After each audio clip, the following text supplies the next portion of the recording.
There are some people who, the moment they step into your life, everything instantly feels heavier.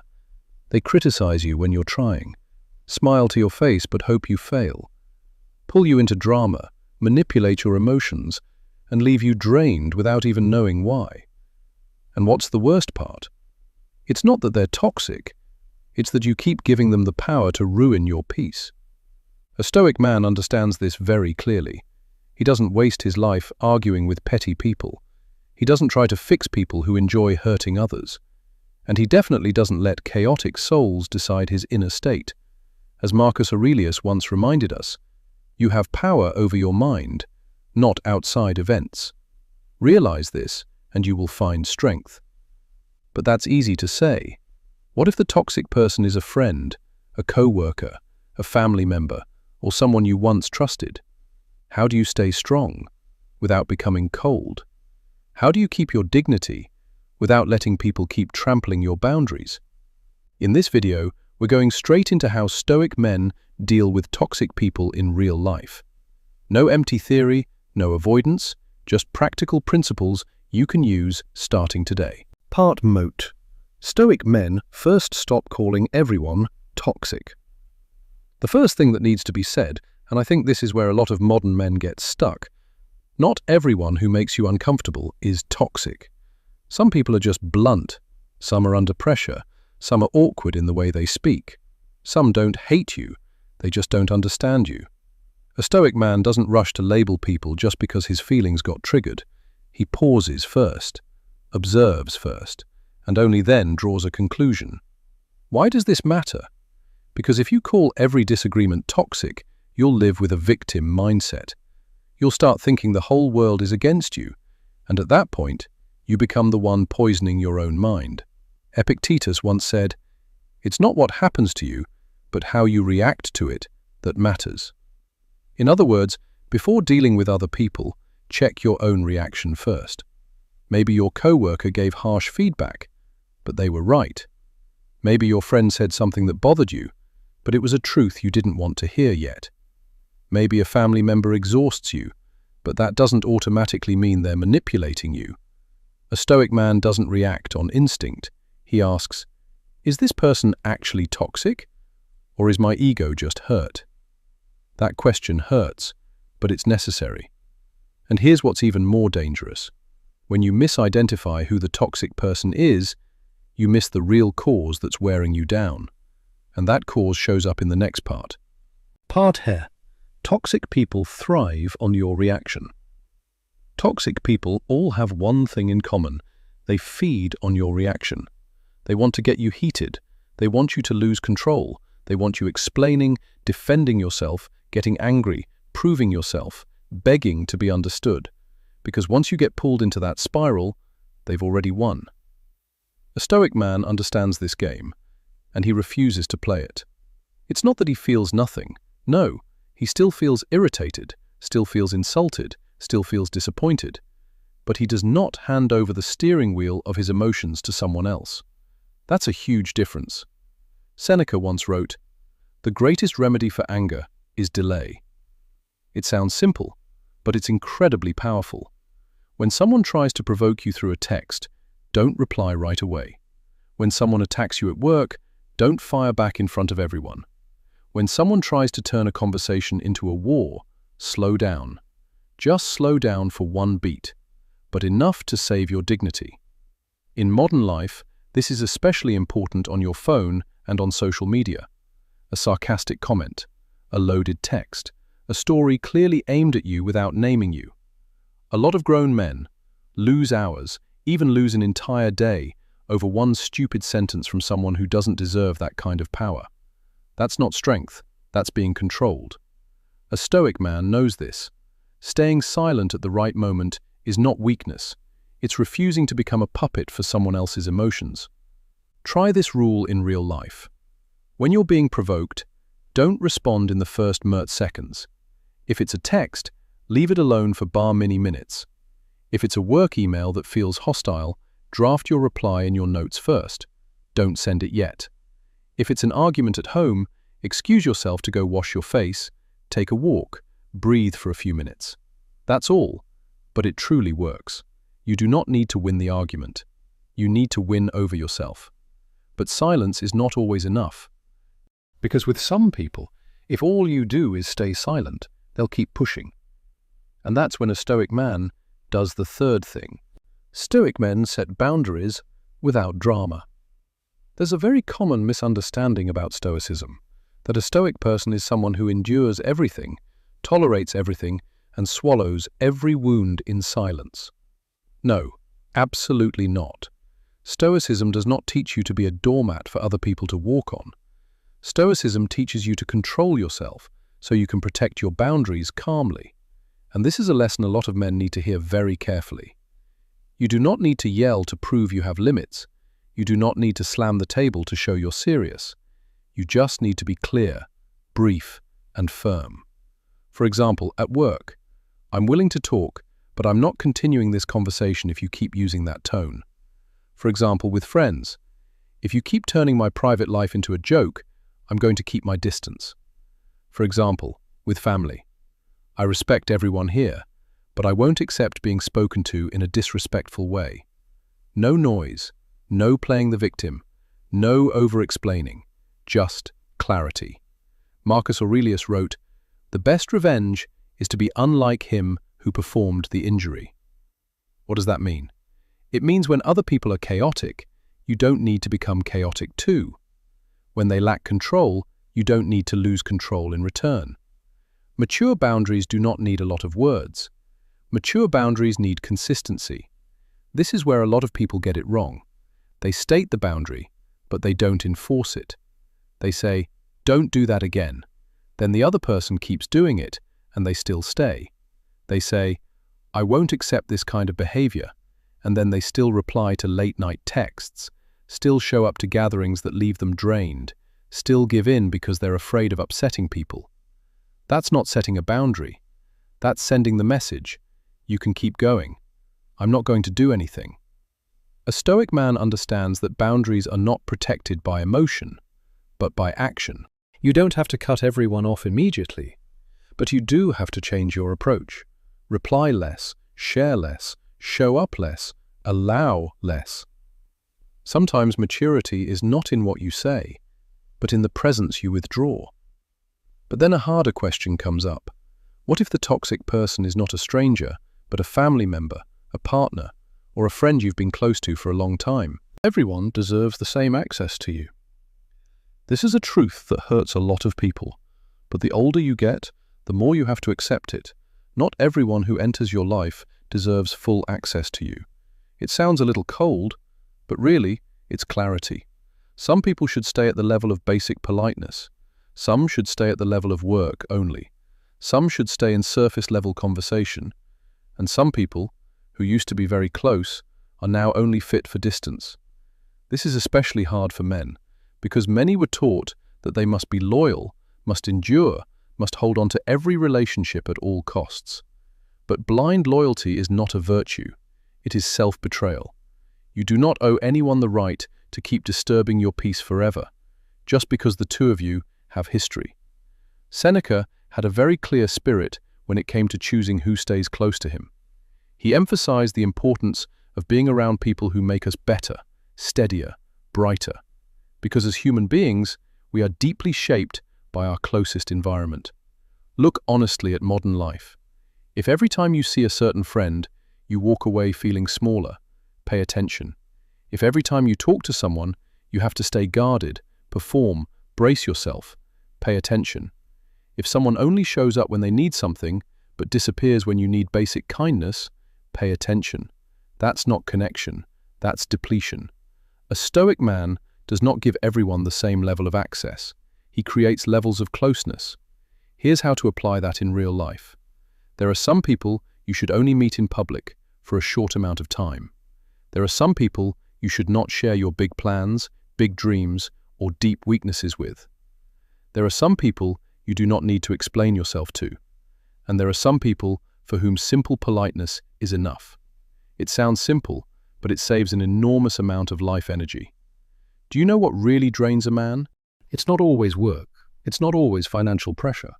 It's the relationships that force him to stay on guard all the time. It's exhausting, truly exhausting. But there's an even more subtle trap. Some toxic people do not attack you directly. They do something far more dangerous. They make you doubt yourself. People often try to distort your reality. This is the kind of toxicity that wounds people the deepest. Not yelling, not public insults, but the distortion of reality. They make you feel like you're overreacting. They make you think you remembered it wrong. They make you feel like you're the selfish one, the sensitive one, the difficult one. Yesterday they said one thing. Today they deny it. When you're hurt, they tell you you're imagining too much. When you bring up the past, they say you're too negative. When you set a boundary, they say you've changed, become cold, become hard to be around. This is how many toxic people keep power, by making you lose trust in your own perception. And if you lose trust in yourself, it becomes very easy to fall back into the same cycle. How does a Stoic man respond? First, he returns to the facts, not to the other person's feelings.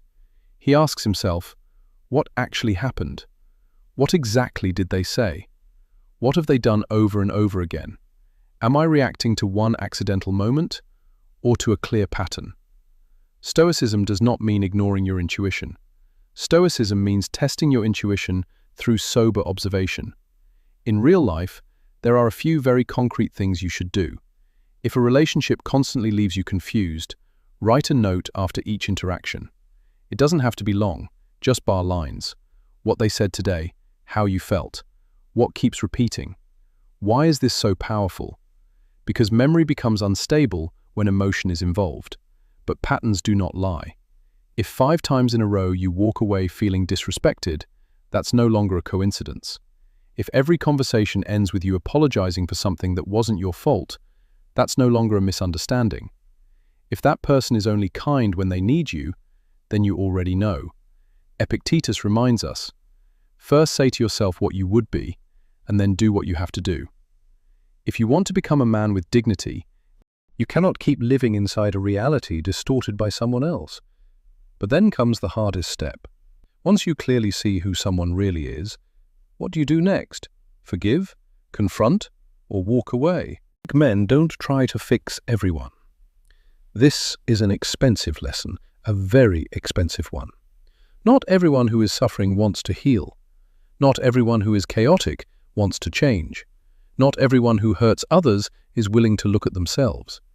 And the mistake many good men make is believing that if they are patient enough, sincere enough, compassionate enough, they will be able to save that person. It sounds noble, but it usually ends in pain. You try to explain, you try to understand, you try to be patient, you read books, watch videos, learn how to communicate in healthy ways, while the other person keeps repeating the same old behavior. And then you realize something deeply sad. You are not helping them grow. You are helping them keep a place where they can continue doing damage. Marcus Aurelius wrote, "Waste no more time arguing what a good man should be. Be one." Becoming a good man does not mean becoming the man who always stays. It does not mean becoming the man who always understands everyone else, while no one understands him. It does not mean holding on to a relationship that is burning your soul down. There are some people you do not need to hate. You do not need to get revenge on them either. You just need to stop carrying them on your back. That is maturity. What can this look like in real life? You stop trying to rescue a friend who keeps borrowing money and breaking promises. You stop explaining yourself to an ex who only wants control. You stop trying to please a family member who keeps dismissing your boundaries. You stop going back into the same argument, hoping this time they will finally understand. No, they already understand. They just do not feel any need to change. That line hurts, but a lot of the time, it's true. So does that mean a Stoic man just walks away from every toxic person? Not exactly. There's a deeper layer here, and it's the difference between running away and making a deliberate choice. Walking away is not weakness, it's discernment. Walking away is sometimes the strongest decision a man can make, not because he ran out of options, not because he is weak, not because he is afraid to face things, but because he understands that not every battle is worth stepping into. An immature man thinks striking back is strength. A seasoned man understands that protecting his peace is real strength. There are rooms you walk into and immediately lose energy. There are conversations you begin and immediately lose dignity. There are relationships you maintain and slowly lose yourself. So why stay? Because you are afraid of being alone? Because you are afraid of being misunderstood? Because you hate to let go of the time you already invested? Or because deep down, you are still waiting for that person to become a version of themselves they have never truly been? That question is hard, but it's worth sitting with. A Stoic man does not walk away in a burst of emotion. He observes, reflects, tries setting boundaries, tries communicating clearly, and if everything still keeps repeating, he walks away quietly. No vague posts, no telling the whole world, no playing the victim to get sympathy. He simply closes the door in silence and focuses on rebuilding his inner world. In real life, walking away can look like this. Not showing up to drinking nights that always turn into insults. Not answering calls from someone who only calls to dump their anger on you. Not continuing to date someone who constantly leaves you feeling unsafe. Not maintaining work relationships beyond what is necessary with people who specialize in stabbing you in the back. Walking away is not losing. Staying in something that is wearing you down, that is the expensive cost. Seneca pointed to this spirit in the way he viewed time and life energy. Life is short, much shorter than we think. So do not give the most valuable parts of yourself to people who only know how to ruin them. But even after you walk away, the real battle is still not over. Because the toxic person may be gone from your life, but what about the mark they left inside your mind? The final battle is internal. This is the deepest part, and also the truest part. Toxic people do not just hurt you in the present, they leave a voice behind in your head. That voice says, maybe I overreacted. Maybe I'm too difficult. Maybe I wasn't good enough, and that's why I got treated that way. Maybe I need to try harder to earn respect. No, the problem is not always you. A major part of Stoic living is returning to rebuild your inner life with truth, discipline, and healthy self-respect. You need to learn how to sit quietly with yourself, without needing approval from people who once looked down on you. You need to learn how to live well, without proving anything to anyone. You need to learn how to respect yourself, even when others do not. Marcus Aurelius wrote, "The soul becomes dyed with the color of its thoughts." If you keep replaying the insults they once said in your head, you are letting them continue living rent-free in your mind. So what does a Stoic man do? He replaces chaos with discipline. He sleeps better. He trains more consistently. He reduces contact with the things that cloud his mind. He reads, writes, reflects, works, builds his body, builds his career, builds his mind. Not to get revenge on anyone, but to return to himself. This is one of the beautiful things about Stoicism, and also one of the most masculine in the most mature sense. You do not heal by talking endlessly about the pain. You heal by living in a way where the pain is no longer the center of your identity. Remember this. Toxic people are strongest when they still keep you obsessed. The moment you stop revolving around them, they lose their power. Part Chin, what Stoic men actually do in real life. So in the end, how do Stoic men deal with toxic people in real life? Not with lofty philosophy on paper, but with actions that are very concrete, very practical, very human. They observe before reacting. They do not let impulsive emotion decide their words. They set clear boundaries. They reduce access for people who do not deserve it. They do not try to save people who do not want to change. They are willing to walk away when needed. And in the end, they turn inward and rebuild themselves. Very practical, very level-headed, but not cold-hearted. Because a Stoic man does not hate people, he simply does not hand his peace over to someone else's chaos. If you had to apply this tomorrow, start with these things. First, identify the right person. Do not throw labels around carelessly. Second, when provoked, delay your reaction. Third, state one boundary clearly. Fourth, reduce the level of access for the people who drain you. Fifth, return to personal discipline instead of obsessing over them. If you can do those things, your life will already change a lot. And maybe this is the most important question to think about today. Who in your life keeps taking your peace away? And why, up to this point, do you still keep giving them that power? Pause for a moment and really think about that. Some doors do not close with a loud slam. They close with a quiet decision, one that is steady, firm, and final on the inside. The truth is, you cannot stop every toxic person from appearing in your life. That is almost impossible. There will always be petty people, manipulative people, controlling people, people who only feel better by dragging others down with them. But you always have one right, one very powerful right. The right to not let them define you. The right to not let them distort your mind. The right to not let their chaos become your fate. That is how a Stoic man lives. Not loud, but steady. Not bitter, but clear.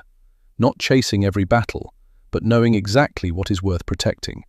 And many times, the thing most worth protecting is not your reputation, not your ego, but the peace in your mind each night when no one else is there except you.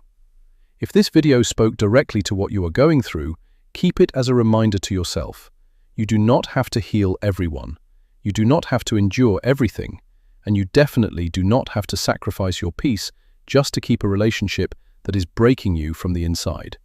If you enjoy content like this, subscribe to Stoicism for Modern Men so we can keep walking together on the journey of becoming a calmer man, a stronger man, and a man who is no longer so easily pulled away from himself by the world.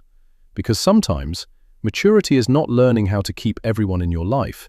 It is learning how to peacefully watch some people leave and understand that maybe that was never a real loss in the first place.